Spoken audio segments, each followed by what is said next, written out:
আজকালকার বাচ্চারা কিন্তু গাড়ি অনেক পছন্দ করে, গাড়ি দিয়ে খেলতে অনেক বেশি ভালোবাসে। তো তাদের জন্মদিনে যদি এইরকম একটা গাড়ি কেক বানিয়ে দেওয়া যায়, তাহলে কিন্তু তারা খুশিতে আত্মহারা হয়ে যাবে।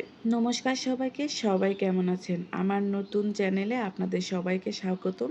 আজকে আমি আমার নতুন চ্যানেলে কোনো রেসিপি আপলোড করছি না। আমি একটা টিপস শেয়ার করছি মাত্র যে কি করে আপনারা কেক বাসায় না বানিয়েও এই গাড়ি কেকটা সহজেই বানিয়ে নিতে পারবেন। যারা এই মুহূর্তে আমার চ্যানেলে এসে পৌঁছে গেছেন এবং আমার ভিডিওটি দেখছেন, তারা প্লিজ আমার চ্যানেলটিকে সাবস্ক্রাইব করে দিবেন।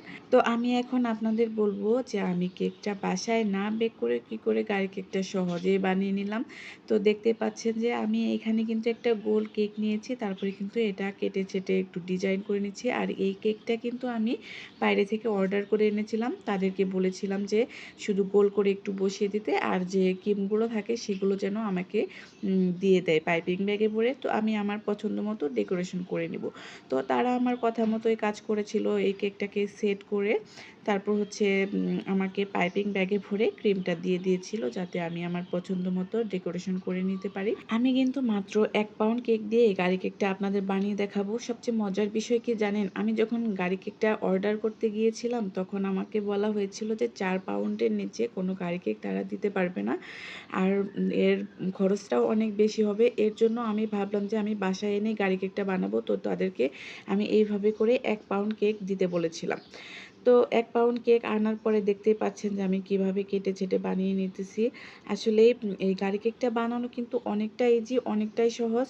আমি এখানে দেখতে পাচ্ছেন যে ক্রিমটা তুলে নিয়ে তারপর কেকগুলো কেটে ছেটে ডিজাইন করে বসিয়ে তারপর একটু ফ্রিজে সেট হতে দিয়েছিলাম। ক্রিমটা তোলার মূল কারণ হচ্ছে যদি ক্রিমটা কম হয়ে যায় তাহলে কিন্তু আমি ওইটা কাজে লাগিয়ে দিতে পারবো। তারপর ঘন্টাখানিক ফ্রিজে রেখে দেওয়ার পর আমি কিন্তু দাগ কেটে নিয়েছি, যাতে করে আমার এই গাড়িটা তে ক্রিম লাগাতে সুবিধা হয়, একটু সুন্দর হয়। তারপরে যে দেখতে পাচ্ছেন যে স্টার নজেলের সাহায্যে কিন্তু আমি ক্রিমগুলো বসিয়ে দিচ্ছি।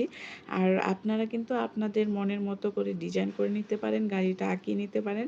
তো আমি যেভাবে পেরেছি সেভাবেই কিন্তু আপনাদের দেখানোর চেষ্টা করেছি। আমি যখন এই গাড়ি কেকটা অর্ডার করতে গেছিলাম, দোকানদার আমাকে বলেছিল এই গাড়ি কেকটা বানানো নাকি অনেকটা কঠিন, তাই আমার কাছে দামটা একটু বেশি চেয়েছিল। তো আমার মনে হলো যে গাড়ি কেক বানানো তো এতটাও কঠিন কাজ নয়। সেই জন্য আমি কিন্তু এইভাবে করে গাড়ি কেকটা বাসায় বানিয়ে নিচ্ছি। আর আমার যতটা মনে হয়েছিল যে একটু কঠিন হতে পারে, তার থেকে অনেক বেশি সহজ এই গাড়ি কেকটা বানানো। তো আমি কিন্তু প্রথমে পিঙ্ক কালারের ক্রিমটা দিয়ে সবটা ভরে দিয়েছিলাম। তারপরে যে ফাঁকা যে জায়গাগুলো ছিল সেগুলো কিন্তু আমি সাদা কালারের ক্রিম দিয়ে ভরে দিয়েছি। আপনারা আপনাদের পছন্দের কালার অনুযায়ী কিন্তু এই গাড়িটা বানিয়ে নিতে পারেন। তারপরে হচ্ছে ক্রিমটা লাগানোর পর আমি দেখতে পাচ্ছেন যে চাকাগুলো লাগিয়ে নিচ্ছি। আর এটা কিন্তু আমি একটু ডার্ক চকলেট কালারের একটি বিস্কিট নিয়েছিলাম। আপনারা চাইলে কালো কালারের বিস্কিটও নিতে পারেন। তো আমি এই একটু সুন্দর দেখানোর জন্য ২টা চোখ লাগিয়ে দিলাম। আর এই বিস্কুটটাকে গুঁড়া করে তারপরে একটু জল দিয়ে শক্ত করে গুলে তারপরে চোখটাকে লাগিয়ে দিলাম। আর এবার কিন্তু গাড়িটাকে দেখতে বেশ কিউট লাগছে।